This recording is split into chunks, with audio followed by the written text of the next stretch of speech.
제36장 로마에서는 황제가 오스티아에 들러 최근 알렉산드리아에서 곡식을 운반해 온 세계에서 가장 큰 배를 볼 예정이며 거기서 디토랄리스 가도를 따라 안티움으로 갈 예정이라는 소문이 돌았다. 그것은 황제가 출발하기 며칠 전부터 이미 널리 알려져 있었으므로 출발 당일이 되자 오스티아 문에는 그 지역 모든 주민들과 세계 여러 나라의 다양한 인종들이 아직 한 번도 구경하지 못한 황제의 행렬을 가까이에서 보려고 이른 아침부터 몰려들었다. 안티움까지 가는 길은 그리 멀지 않았고 또 험하지도 않았다. 안티움은 도시 자체가 화려하고 편리하게 꾸며진 주택과 별장으로 이루어져 있으므로 일상생활에 필요한 물건은 물론 당시로서는 최고의 정성을 들여 만든 고가의 사치품을 얼마든지 구할 수 있었다.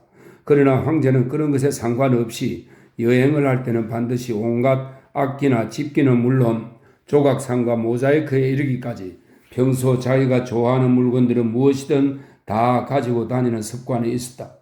더구나 휴식을 취하거나 식사를 하기 위해 도중에 잠시 멈출 때에도 그 물건들을 모조리 널어놓지 않고는 못 베겼다. 그렇기 때문에 황제가 행차할 때에는 수많은 조신들과 근위병들, 노예들이 따라다녔으며 또한 조신들과 근위대 지휘관들은 제각기 자신들의 종을 거느리고 있어 끝없이 긴 행렬만으로도 사람들의 눈길을 끌었다. 그날 아침 염소 가죽으로 발을 싸고 얼굴이 검게 그을린 캄파니아의 목자들이 여기서는 중부 이탈리아의 지방 이름입니다. 캄파니아, 나폴리, 카푸아 등의 도시가 있는 그 인근에 있는 지역 이름이라 합니다. 그을린 캄파니아의 목자들이 500마리의 암 당나귀를 몰고 도시를 통과했다.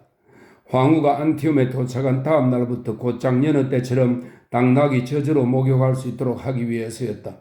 500마리의 당나귀가 떼지어 지나가자 거리에는 구름 같은 먼지바람이 일었다.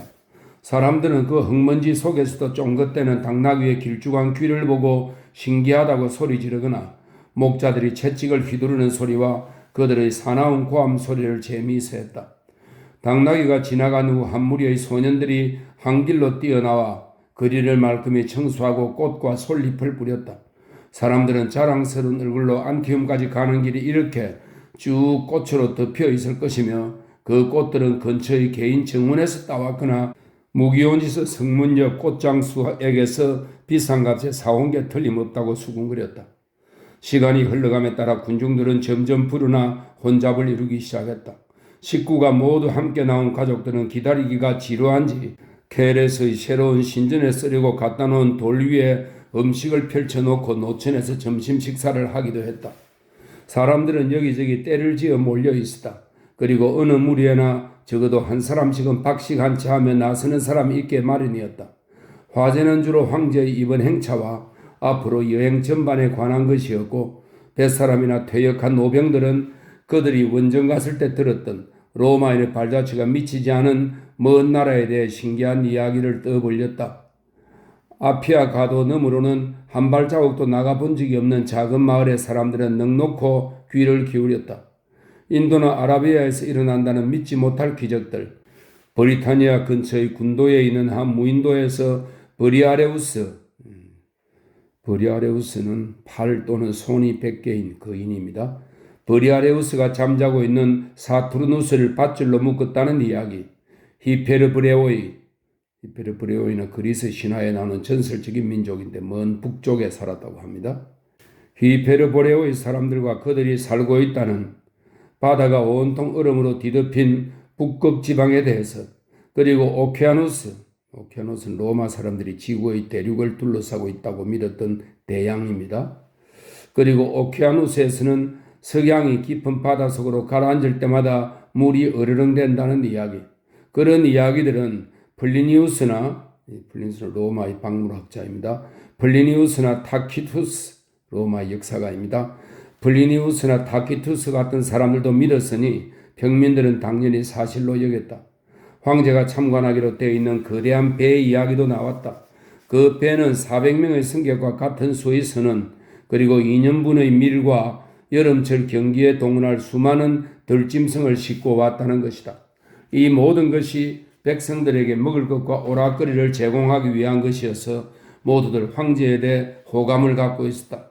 그래서 군중은 성대하게 환영할 준비를 갖추고 황제를 기다렸다. 이었고 근위대 소속의 누미디아 기병대가 제일 먼저 그 모습을 드러냈다.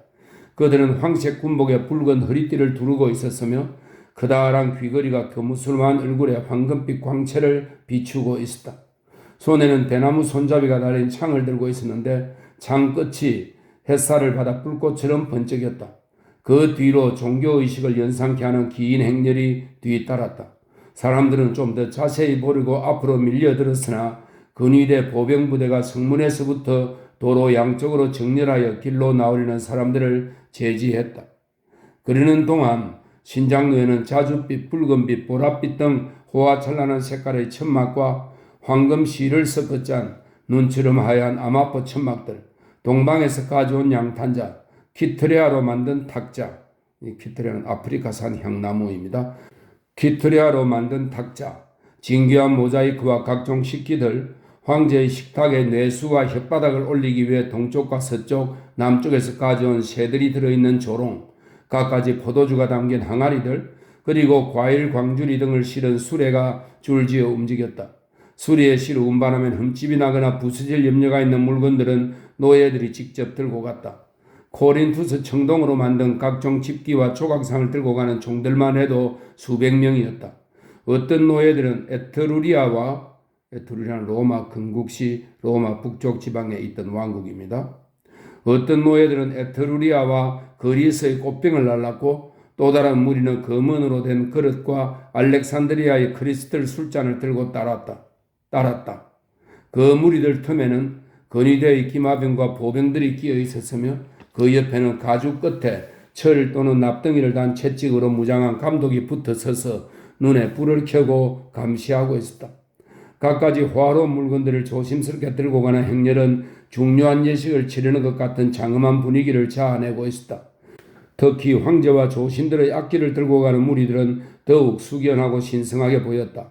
하프와 그리스의 류트, 헤브라이와 이집트의 비파, 리라, 기타라, 펜파이프, 길게 구부러진 뿔라팔, 덜시머를 든 행렬이 줄을 이었다. 모두 악기들입니다. 황금과 청동, 보석과 진주 등으로 장식된 형형색색의 악기가 햇빛에 반짝이면서 끝없이 줄지어가는 모습은 마치 세상 구경을 나온 아폴로와 바쿠스 신의 행차인 것처럼 화려했다. 몇 대의 화로운 수레가 뒤를 따랐는데 수레 안에는 손에 디오니소스의 지팡이를 든 여기서 꼭대기에 솔방울을 달고 포도 잎사귀 따위를 감은 모양을 말합니다. 디오니소스의 지팡이를 든 남녀 광대와 무의들이 맵시 있게 앉아 있었다. 그 뒤로는 노동은 시키지 않고 환락에만 동원되는 특별한 노예들이 뒤따랐는데 그들은 그리스와 소아시아에서 특별히 선발해온 소년 소녀들이었다. 다들 머리를 길게 늘어뜨리거나 고수머리를 둘둘 감아 올려 황금 그물로 감싸고 있었다. 아모르와 같은 사랑스러운 얼굴에는 두껍게 분칠을 했는데 부드러운 피부에 캄파니아에서 불어오는 바람을 직접 쐬지 않도록 하기 위해서였다. 그 뒤를 이어 건장한 체격에 수염을 덥수룩하게 기르고 금발 또는 붉은색 머리카락에 푸른 눈을 가진 시캄브리아인은 라인강 우측 하류 지방에 거주하던 게르마니아의 호전적인 부족입니다. 시캄브리아인 부대가 나타났다. 선두에는 이마기나리우스, 그것은 황제의 초상에 그려진 군기를 든 기수입니다. 기수. 이마기나리우스라고 불리는 기수들이 로마의 문장과 글자를 새긴 금속판, 게르마니아와 로마의 제신상, 그리고 황제의 조상과 흉상 등을 세우고 걸었다. 그들이 입고 있는 가죽옷과 갑옷 사이로 햇빛에 검게 그을린 강인한 팔뚝이 드러나 보였다. 그들은 마치 전쟁을 위해 세상에 태어난 전투 도구처럼 보였으며 육중한 무기들을 가볍게 들고 있었다. 박자에 맞춰 보무당당하게 행진하는 그들의 힘찬 발자국 소리에 대지가 진동하는 것 같았다. 기수들은 마치 황제에게라도 대항할 만한 힘이 있다는 듯이 거리에 서 있는 군중을 그만한 눈길로 바라보았다. 대부분이 오래전 쇠사슬로 묶여 로마로 끌려온 자들이었으나 개구리 올챙이적 생각을 못하는지 지금은 자뭇 도도하게 행세하고 있었다. 그러나 이 정예부대의 숫자는 극히 적었다. 근위대 본대는 도시의 경비와 질서를 유지하기 위해 로마에 남아있으라는 명령을 받았기 때문이다. 그들이 지나간 다음 궁궐에서 네로가 사육하는 사자와 호랑이들이 지나갔다. 네로가 디오니소스의 흉내를 내고자 할 때를 대비하여 데리고 온 것이다. 아랍인과 인도인들이 끝에 고리가 달린 쇠사슬에 묶어 몰고 가는데 그 쇠사슬을 전부 꽃으로 장식했기 때문에 마치 화환들이 굴러가는 것처럼 보였다. 노리는 조련사들에게 잘 훈련된 야수들은 졸린 듯한 푸른 눈을 들어 군중을 쳐다보았다. 가끔 콧구멍을 벌렁거리며 사람 냄새를 맡기도 하고 비늘이 돋은 혓바닥을 내밀어 주둥이를 핥기도 했다. 드디어 황제를 태운 마차와 가마의 행렬이 나타났다. 큰 것, 작은 것, 황금색, 보라색, 크기와 색깔, 모양은 각양각색이었지만 어느 것이나 모두 상아와 진주, 반짝이는 보석으로 아름답게 치장되어 있었다. 로마풍으로 무장한 이탈리아인들의 대대로 구성된 소규모 근위대가 황제를 호위하고 있었다.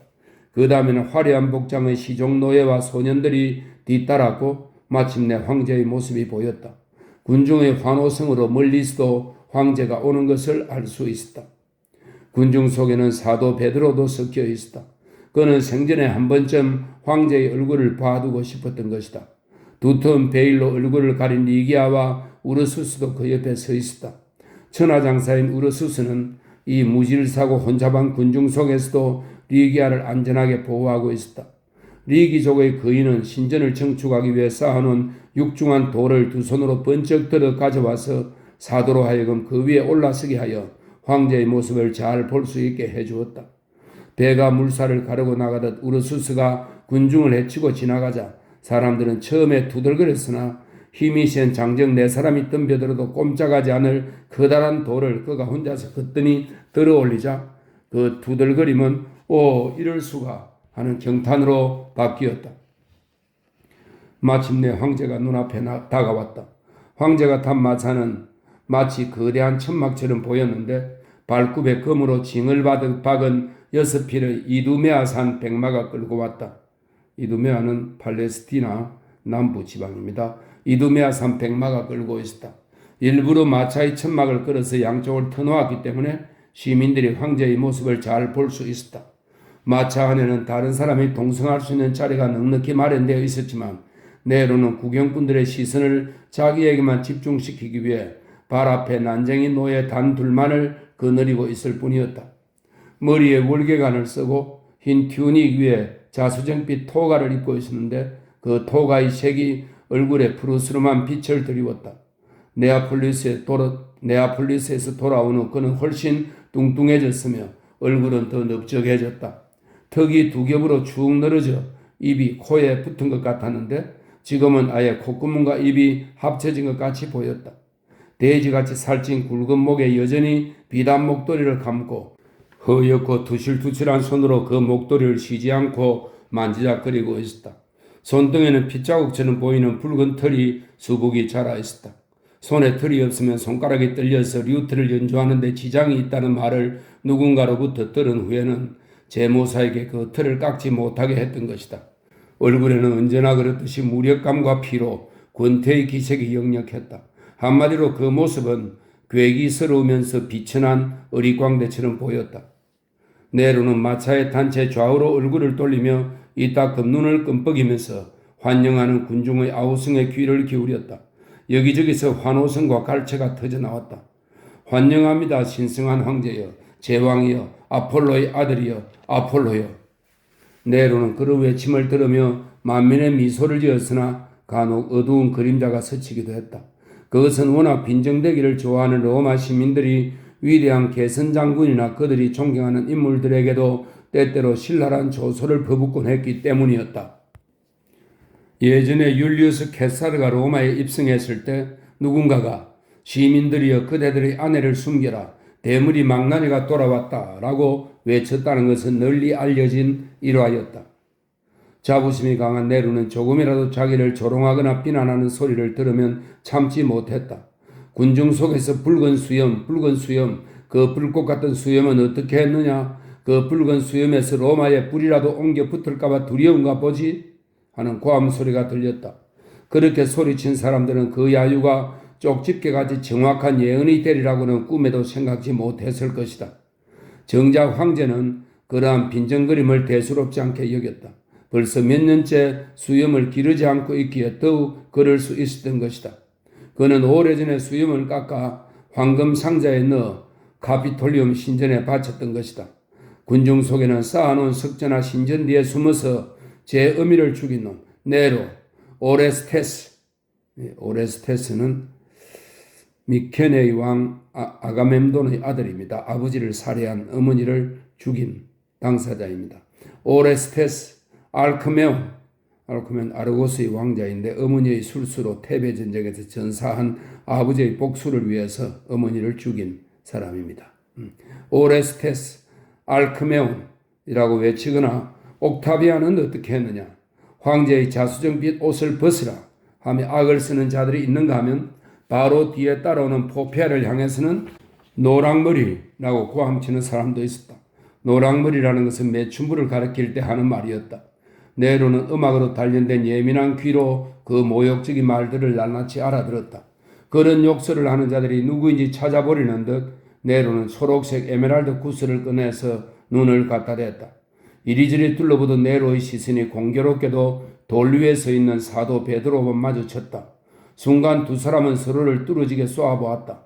화려하게 치장한 행렬 속에서도 길가에 늘어서 있는 수많은 군중 속에서도 바로 지금 지상의 두 지배자가 마주보고 있다는 사실을 눈치챈 사람은 아무도 없었다. 한 사람은 머지않아 피비린내 속에서 사라져버릴 인물이고 또 한 사람은 비록 남루한 라케느나는 로마인의 외투의 일종인데 비옷으로도 쓰인 옷입니다. 남루한 라케느나를 걸친 노인이지만 장차 로마와 온 세계를 영원히 지배할 인물이었다. 황제가 지나가자 바로 그 뒤에는 만인이 정오하는 포피아가 아프리카인 8명이 메고 있는 화려한 황금 가마를 타고 뒤따랐다. 그녀는 네로와 똑같은 자수정색 겉옷을 입고 짙은 화장을 한 채 몸을 꼿꼿이 세우고 생각에 잠긴 듯 도도하게 앉아 있었다. 그 모습은 앞서 노예들이 운반한 여신상처럼 아름답기는 했지만 얼굴 가득 도끼가 서려 있어 사악해 보였다. 남녀 시종들이 그 뒤를 따랐고 각종 물품들과 의상에 잔뜩 실은 수레의 행렬이 길게 이어졌다. 해가 기울 무렵에야 간신히 조신들의 행렬이 시작되었다. 뱀처럼 꿈틀거리며 끊임없이 빛깔을 바꾸고 있는 화려한 행렬이 끝없이 이어졌다. 심드렁한 표정을 짓고 있는 페트로니우스는 군중으로부터 열렬한 환영을 받으면서도 여신과 같이 아름다운 노예와 함께 점잖게 가마속에 앉아 있었다. 티게리누스는 흰색과 자주색 깃털로 장식한 네필의 말이 끄는 마차를 타고 있었다. 그는 마차에서 여러 번 몸을 일으켜 황제가 옆에 타라고 손짓해 주기를 고대하며 목을 길게 늘여 살피고 있었다. 군중은 박수로 리키니아누스 피소를 환영했고 이것은 당시 유력한 원로원 의원입니다. 관대하고 친절하며 훤칠한 외모를 지녔다고 하는데요. 후에 네로 암살의 주모자가 되는 인물입니다. 군중은 박수로 리키니아누스 피소를 환영했고 비텔리우스는 조소로서 바티니우스는 휘파람으로 맞이했다. 집정관이 리키니우스와 레카니우스가 지나갈 때는 별다른 반응을 보이지 않았다. 무슨 이유인지는 모르지만 시민들로부터 많은 지지를 받고 있는 톨리우스 세네키오와 베스티누스가 지나갈 때는 당연히 박수갈채가 터졌다. 조신의 행렬은 도무지 그칠 줄을 몰랐다. 로마에서 재력이 있는 사람, 지체 높은 양반, 네로라 하는 명사들은 모두 안티움으로 가는 것 같았다. 네로는 여행할 때면 언제나 수천 대의 수레를 거느렸고 수행자들의 인원은 한 개 군단의 병력보다 많았다. 한 개 군단의 병력은 당시 기준으로 약 6,000명 정도입니다. 한 개 군단의 병력보다 많았다. 일행 가운데는 도미티우스 아페르와 늙은 루키우스 사트루니우스도 있었고 몇 년 후에 황제의 관을 받기 위해 로마로 돌아오게 되지만 아직은 유대 원정에 출정하지 않고 있던 베스파시아누스와 그의 아들이 티투스입니다. 그의 아들 소네르바, 루카누스, 안디우스 갈로나, 퀸티아누스, 그 밖에 부귀와 미모, 사치와 향락으로 명성이 자자한 수많은 귀부인들도 섞여 있었다. 낯익은 명사들의 얼굴을 정신없이 쳐다보고 있던 군중의 시선이 마구와 전차, 말, 그리고 세계 각국의 고유한 민속 의상을 차려입은 시종들에게로 옮겨갔다. 그 화려하고 어리어리한 행렬의 홍수 속에서 민중은 자기들이 무엇을 보고 있는지조차 제대로 알지 못했다. 진귀한 보석들이 온통 황금빛과 자줏빛, 보랏빛 광채를 내면서 반짝이고 아마포와 진주, 상아 또한 형형색학의 광희를 발하고 있어 눈뿐만 아니라 마음까지도 완전히 현혹되어 버렸다. 태양마저도 그 장대한 행렬 앞에서는 잠시 빛을 잃은 듯 했다. 군중 속에는 굶주림에 눈이 푹 꺼진 빈민들도 섞여 있었다. 그러나 그들은 눈앞에 펼쳐진 장관을 보면서 선망과 동경보다는 기쁨과 자부심에 부풀어 있었다. 이 행렬이야말로 온 세계가 그 앞에 무릎 꿇고 절하는 로마의 힘과 불멸을 상징하는 것이라고 생각했기 때문이다. 로마의 권세는 영원히 계속될 것이고 로마 백성은 그 어떤 민족보다 번영할 것이며 로마의 힘에 감히 대항하는 자는 없으리라고 그 당시 사람들은 누구나 믿고 있었다. 비니키우스는 행렬의 거의 맨 끝에 있었는데 뜻밖의 군중 속에서 사도 베드로와 리기아를 발견하고 마차에서 재빨리 뛰어내렸다. 그는 헐레벌떡 일행에게 다가가 반갑게 인사했다. 그러고는 잠시도 지체하지 않고 황급히 말했다. 와 주었군요, 리기아. 뭐라고 감사의 말을 해야 할지 모르겠소. 아, 리기아, 내게는 이 이상의 길조가 없는 듯하오. 자, 그럼 또 한번 작별 인사를 해야겠군요. 그저 잠시 떠나 있는 것이지 오랜 이별은 아닙니다. 가는 길에 파르티아의 말을 곳곳에 준비해놓고 공식적으로 귀경 허락이 날 때까지 틈틈이 당신에게 달려가겠소. 자, 그럼 안녕히. 부디 건강하세요, 마르쿠스. 리기아가 나지막한 목소리로 덧붙였다. 그리스도의 보살핌 속에 바오로님의 가르침으로 당신의 영혼이 눈뜰 수 있기를 기도하겠어요.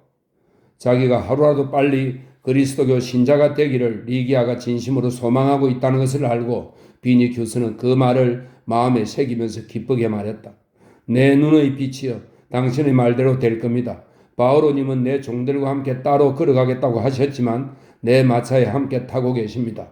그분은 내 스승이고 동시에 내 친구입니다. 떠나기 전에 그 베일을 벗고 한 번만 얼굴을 보게 해주오. 왜 그렇게 얼굴을 가리고 있소? 그녀는 한 손으로 베일을 살짝 덜쳤다. 그러자 눈부시게 환한 얼굴과 미소 띤 영롱한 두 눈이 나타났다. 베일을 쓰면 안 되나요? 그 미소에는 순진한 처녀다운 수줍음이 어려 있었다. 비니큐스는 뚫어지게 그녀를 쳐다보면서 대답했다. 그러면 내 눈이 당신의 얼굴을 볼 수 없지 않소? 나는 죽을 때까지 당신만을 바라보고 싶소. 그러고는 우르수스를 돌아보며 말했다. 우르수스, 부디 당신의 눈동자처럼 아가씨를 소중하게 보호해 주시오. 이 사람은 당신뿐 아니라 내게도 공주님이니까 말이오. 오 도미나여. 도미나는 부인, 마님이란 뜻입니다. 오 도미나여. 비니큐스는 리기아의 손을 잡고 입술을 갖다 댔다. 주위 사람들이 모두 소스라치게 놀랐다. 세도가의 조신이 노예처럼 허름한 복장을 한 처녀에게 그처럼 공손하게 인사하는 것이 납득되지 않았기 때문이다. 그럼 안녕히. 비니큐스는 벌써 한참이나 앞선 황제의 행렬을 따라잡느라고 급히 서둘렀다. 사도 베드로는 그의 뒷모습을 향해 남모르게 성호를 그었다. 사람 좋은 우르수스는 훌륭한 사람이라며 비니키우스를 칭찬하기 시작했는데 젊은 여주인이 열심히 귀를 기울이고 감사의 눈길을 보내자 기뻐했다. 끝이 없을 것만 같던 황제의 행렬도 황금빛 먼지 속으로 사라졌다. 그들은 한동안 행렬이 지나간 방향을 바라보며 우두커니 서 있었다. 그때 우르수스가 밤마다 일하러 다니는 방앗간 주인 데마스가 다가와서 사도의 손에 입 맞추고 자기 집에 들러서 함께 식사해 주십사 하고 말했다. 자기 집은 엠포리움에서 그리 멀지 않으며 더군다나 온종일 길에서 있느라고 시장하고 피로하실 테니 꼭 함께 가자고 청했다. 일행은 데마스와 같이 그의 집으로 가서 식사도 하고 휴식도 취했다. 그리고 해질 무렵이 되어 티베리스강 건너편에 있는 거처로 돌아가기 위해 그 집에서 나왔다. 에밀리아 다리를 건너 강저편으로 갈 생각이었으므로 아벤티누스 언덕의 한가운데를 가로질러 디아나 신전과 메르쿠리우스 신전 사이를 지나 푸블리쿠스 언덕을 통과했다. 사도 베드로는 언덕 꼭대기에 서서 석양에 묻혀 어두움 속으로 자취를 감추는 수많은 건물들을 내려다보며 자신이 하나님의 말씀을 전파하기 위해 찾아온 이 도시의 웅장함과 거대한 힘을 생각했다. 지금까지 여러 곳을 돌아다니면서 세계 여러 나라에 뻗쳐 있는 로마의 군사력과 지배력을 목격했으나 그것들은 오늘 처음 가까이에서 본 황제가 지닌 막강한 권력에 비하면 극히 일부분에 불과한 것이었다. 이 도시는 방대하고 힘있고 잔악하며 타락한 데다가 부패했으나 초인적인 힘을 가지고 있었다. 황제는 자기 형제와 모친 아내를 살해한 자이며 지금 그의 뒤를 따라가고 있는 조신들의 숫자에 뒤지지 않을 만큼 많은 원혼들이 황제의 뒤를 쫓아가고 있을 것이다. 그러나 이 방탕한 광대는 30개 군단의 최고 지휘자이며 천하를 호령하는 통치자이기도 하다. 황금색과 진홍색 옷을 걸친 조신들도 내일의 운명은 알 수 없지만 현재는 조그만 이웃나라의 왕보다 큰 권세를 누리고 있다. 이 모든 것들이 한 덩어리가 되어 방종과 부정으로 얼룩진 지옥의 왕국을 이루고 있는 것이다. 베드로의 소박하고 순수한 마음에는 의문이 생겼다. 어찌하여 하나님께서는 악마들에게 이런 큰 힘을 허락하셨을까? 왜 악마에게 세상을 맡기시어 마음대로 주무르게 하실까? 악마가 세상을 짓밟고 사람들의 피와 눈물을 짜내고 바람처럼 휘두르고 폭풍처럼 썰어가고 불꽃처럼 태워버리는데도 왜 가만히 내버려 두시는 걸까? 이런저런 생각으로 머릿속이 혼란스러워지자 사도는 주님을 향해 기도했다. 주여, 당신께서 보내신 이 도시에서 저는 어떻게 시작해야 하겠습니까? 땅도 바다도 이 도시의 것이고 지상의 짐승이나 물속의 생물도 이 도시의 것이며 다른 도시나 왕국들도 그것을 수호하는 30개 군단도 모두 이 도시의 것입니다. 하지만 저는 그저 호숫가에 살던 한낱 어부에 지나지 않습니다. 아, 주여, 제가 무엇부터 시작하면 좋겠습니까? 어떻게 하면 이 도시의 악을 제거할 수 있겠습니까? 기도하는 베드로의 은백색 머리가 떨리고 있었다. 하늘을 우러러보며 온 힘을 다해 하나님을 부르며 기도하는 그의 가슴 속은 한없는 비애와 두려움으로 가득 차 있었다. 도시 전체가 불타고 있는 것 같아요. 느닷없는 리기아의 목소리에 기도는 중단되었다. 사실 그날따라 서산으로 넘어가는 석양빛이 심상치 않았다. 태양은 이미 절반가량 야니쿨룸 언덕을 넘어갔으나 하늘은 온통 붉은빛색으로 벌겋게 물들어 있었다. 그들은 먼 곳을 바라보았다. 맞은편에는 대경기장을 둘러싼 기다란 벽이 보였고 그 위로 팔라티움 궁전이 우뚝 서 있었다. 바로 그 앞에는 보아리움 광장과 블라브룸이 있고, 이거는 에밀리아 다리 남쪽에 가축 시장이 있는 지역이고요. 두 번째 것은 아벤티노 언덕 가까이에 있는 지역입니다. 보아리움 광장과 벨라브룸이 있고 그 사이에 카피톨리움 언덕의 주피터 신전 꼭대기가 보였다. 벽들도 기둥들도 신전의 지붕들도 전부 황금빛과 진홍빛으로 물들어 있었다. 멀리 보이는 강은 너무 붉어서 마치 핏물이 흐르는 것 같았다. 해가 언덕 뒤편으로 넘어감에 따라 그 붉은 기운은 점점 더해져 마치 시뻘겋게 타오르는 불덩이처럼 변하더니 점점 더 거센 기운으로 넓게 퍼져나갔다. 마침내 그 붉은 빛이 7개의 언덕을 모두 휘감고 그 언저리까지 전부 뒤덮었다. 정말로 도시 전체가 불타고 있는 것 같아요. 리기아가 같은 말을 되풀이했다. 베드로는 한 손으로 눈을 가리며 대답했다.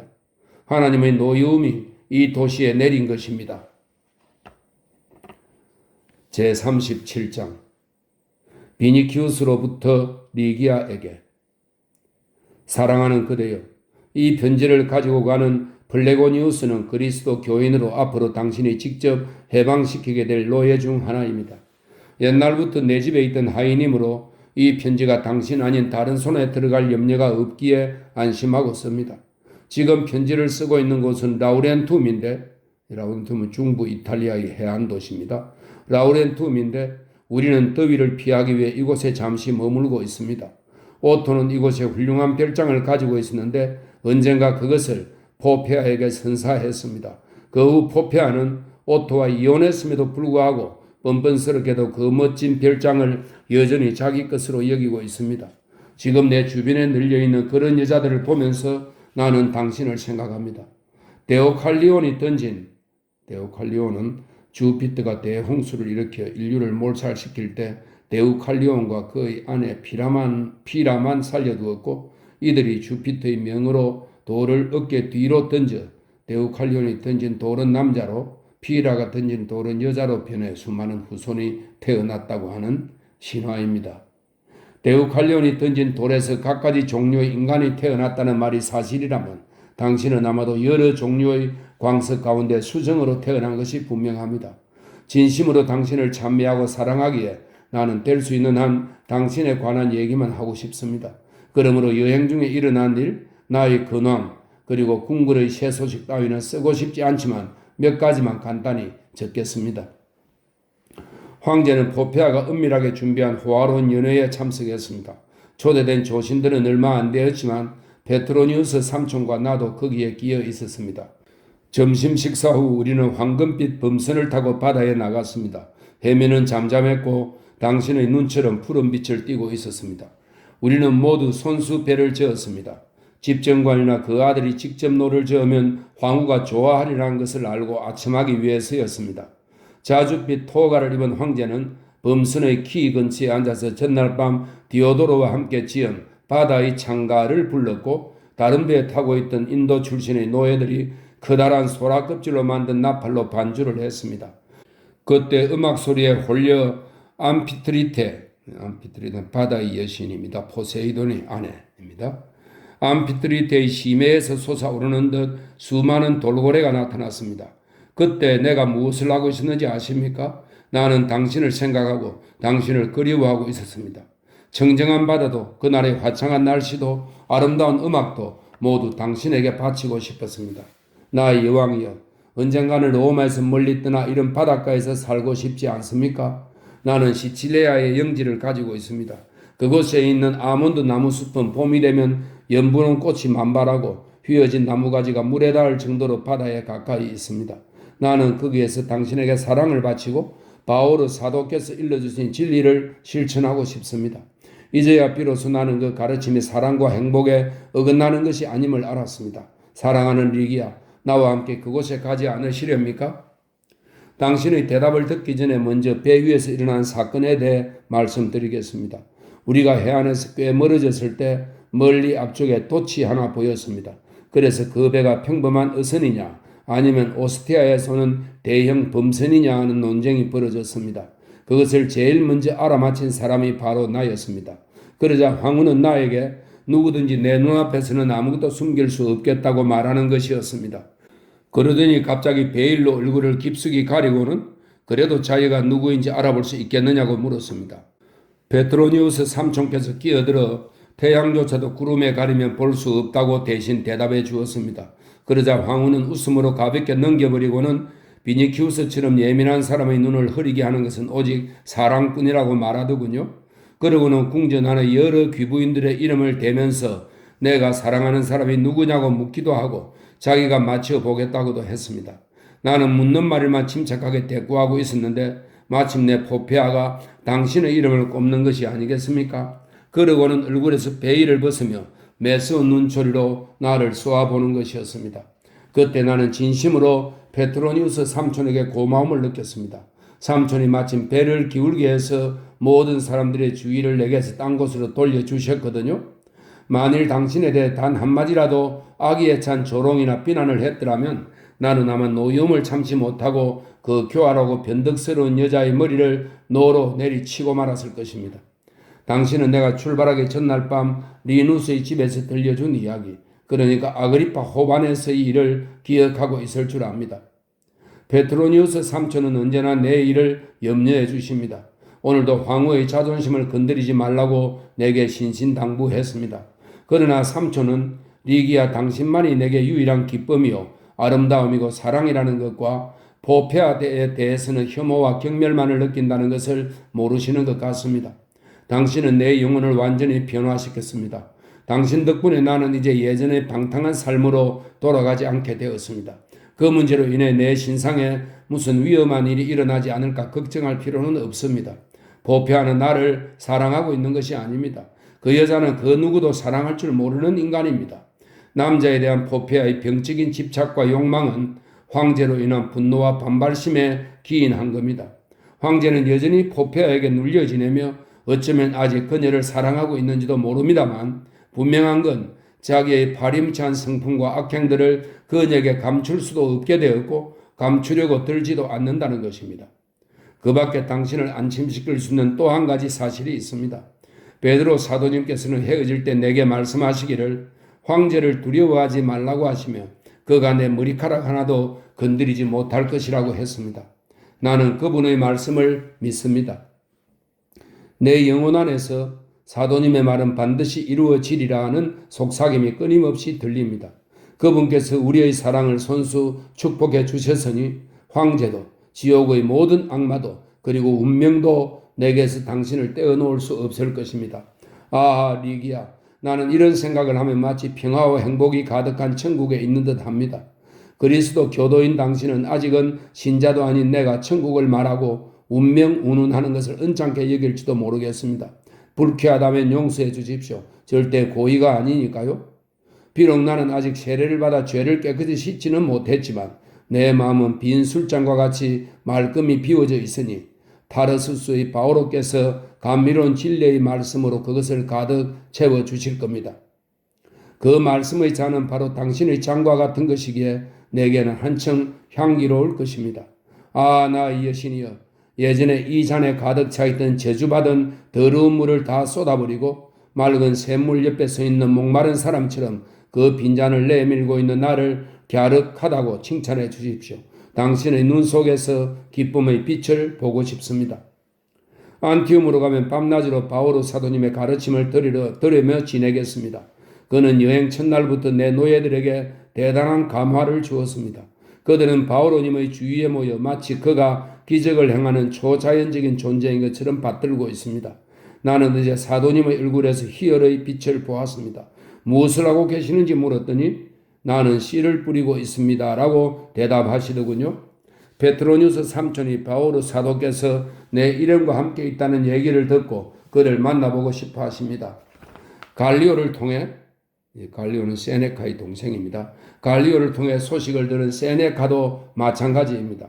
어느덧 별빛이 흐려지고 새벽 하늘에 샛별만이 또렷하게 빛나고 있습니다. 머지않아 여명이 바다를 장밋빛으로 물들일 것입니다. 지금 이 순간 모두가 잠들어 있는데 나만 홀로 깨어 사랑하는 당신을 그리워하고 있습니다. 새벽을 맞는 지금 이 순간 당신에게 무난 인사를 드립니다. 아, 사랑하는 리기야, 내 약혼녀여. 제38장 비니키우스로부터 리기아에게. 그리운 사람이여, 당신은 혹시 아울루스 네외와 함께 안티움에 와본 적이 있습니까? 와본 적이 없다면 언젠가 당신과 함께 꼭 이곳에 오고 싶습니다. 라우렌툼에서 이곳으로 오는 길에는 해안을 따라 별장들이 줄지어 늘어서 있습니다. 안티움에는 저택과 주랑이 끝없이 이어져 있고 화창한 날에는 둥근 기둥들이 맑은 바닷물에 고스란히 비칩니다. 나도 이 바닷가에 별장을 가지고 있습니다. 별장 뒤에는 올리브 정원과 사이프러스 숲이 있습니다. 이 별장도 머지않아 당신의 것이 될 것이라고 생각하니 지금 내 눈에는 데리스 기둥이 더욱 하얗게 보이고 정원의 그림자는 더욱 짙고 바다는 더욱 청명하게 보입니다.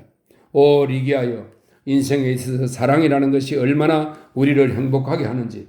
늙은 별장지기 매니클레스는 도금냥 나무 밑에다 아이리스를 듬뿍 심었습니다.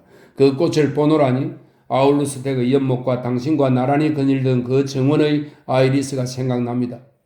이곳에 핀 아이리스를 보면 당신도 분명 당신의 집에 있는 것처럼 익숙한 느낌이 들 것입니다. 그러므로 안티움도 내 별장도 모두 당신 마음에 꼭 들 것입니다. 이곳에 도착하자마자 나는 점심 식사를 하며 긴 시간 동안 바오로 사도님과 이야기를 나누었습니다. 우리는 먼저 당신 이야기를 했습니다. 그 다음 바오로님께서는 내게 교리를 가르쳐 주셨고 나는 여러 시간 열심히 그의 가르침을 들었습니다. 설사 내게 페트로니우스 삼촌의 견줄 만한 글재주가 있다 해도 그때 내 영혼과 내 생각이 어떤 체험을 했는지를 제대로 표현할 수는 없을 것 같습니다. 나는 지금까지 이 세상에 사람들이 모르는 이런 행복과 평화, 아름다움이 존재하리라고는 꿈에도 생각지 못했습니다. 그러나 이 모든 것들에 대해서는 당신과 직접 얘기를 나누게 될 그때까지 가슴에 담아두겠습니다. 틈을 내서 꼭 로마로 가겠습니다. 하지만 한 가지만 대답해 주십시오. 이 세상에는 베드로 사도님이나 타르수스의 바오로님과 같은 분들이 있는가 하면 네로 황제와 같은 자도 있으니 도대체 어떻게 된 것입니까?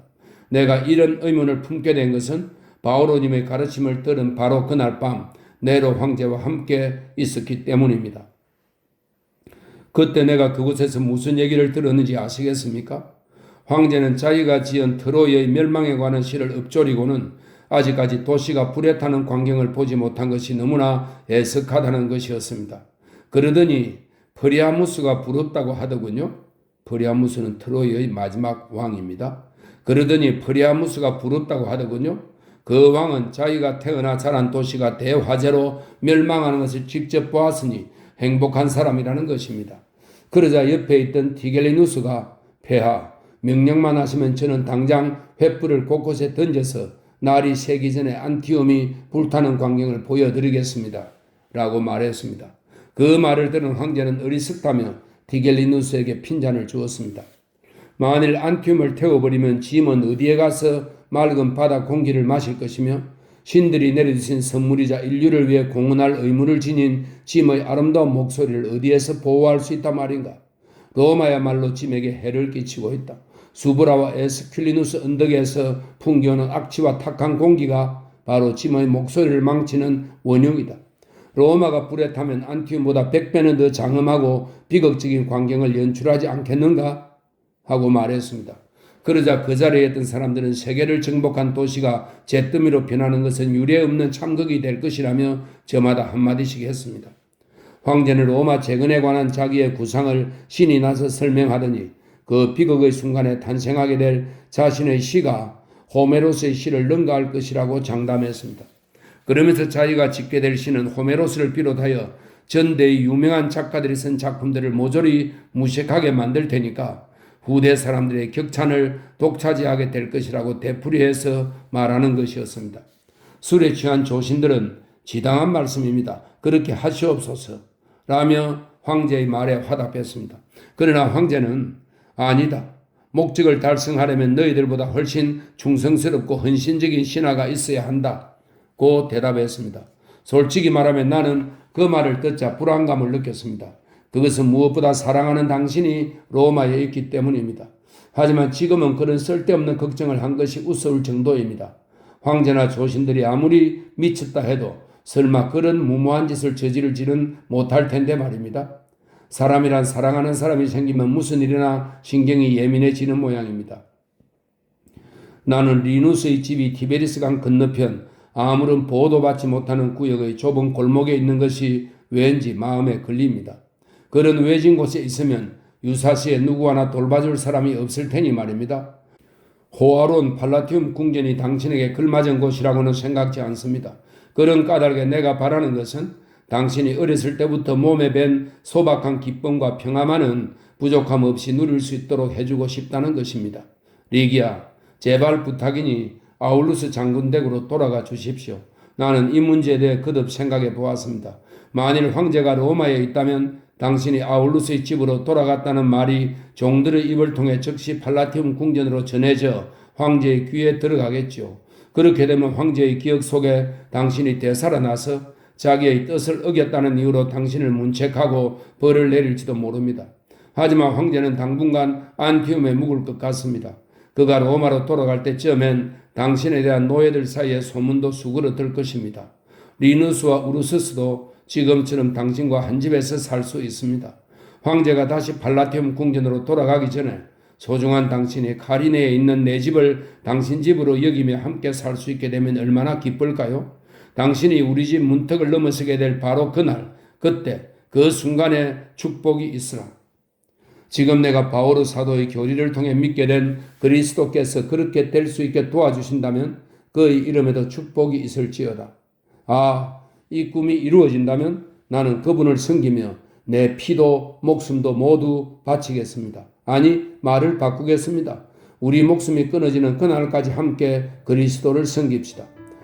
리기야, 나는 당신을 사랑합니다. 온 마음을 다해 당신의 건강과 평화를 빌겠습니다.